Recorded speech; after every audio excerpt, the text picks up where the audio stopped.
Welcome to our Islamic Kid Story channel. ایک چھوٹا سا لڑکا تھا، اس کا نام احمد تھا۔ احمد بہت ذمہ دار بچہ تھا، مگر ایک بات اسے ہمیشہ مشکل لگتی تھی، امانت کا خیال رکھنا۔ ایک دن اسکول سے آتے ہوئے احمد کو راستے میں ایک چھوٹی سی گھڑی پڑی ملی۔ گھڑی خوبصورت تھی، سونے جیسے رنگ کی، اور اس کے ڈائل پر ایک چاند بنا ہوا تھا۔ احمد نے حیران ہو کر کہا، یہ تو بہت اچھی لگ رہی ہے، کاش یہ میری ہوتی۔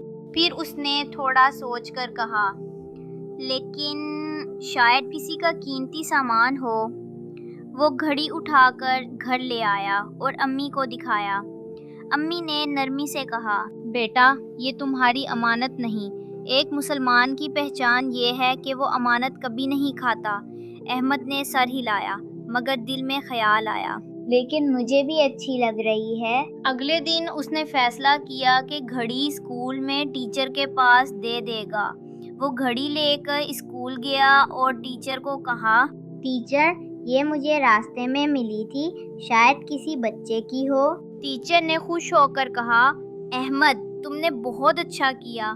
رسول اللہ صلی اللہ علیہ وسلم نے فرمایا ہے کہ امانت ادا کرنا ایمان کا حصہ ہے۔ تم نے آج بہت بڑی نیکی کی ہے۔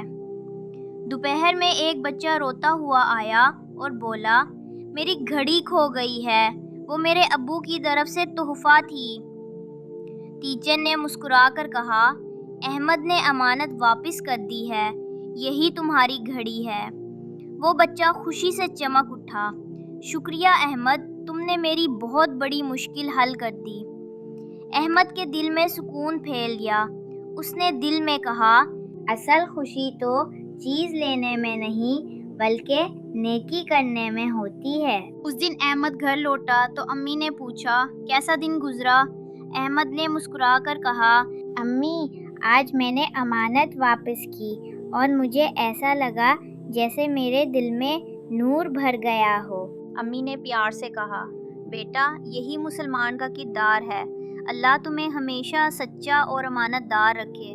اور اس کے بعد احمد نے فیصلہ کیا کہ وہ ہمیشہ امانت کی حفاظت کرے گا، چاہے چیز چھوٹی ہو یا بڑی۔ سبق: امانت داری ایک مسلمان کی سب سے خوبصورت خوبی ہے۔ جو امانت کی حفاظت کرتا ہے، اللہ اس کے دل میں سکون اور نور بھر دیتا ہے۔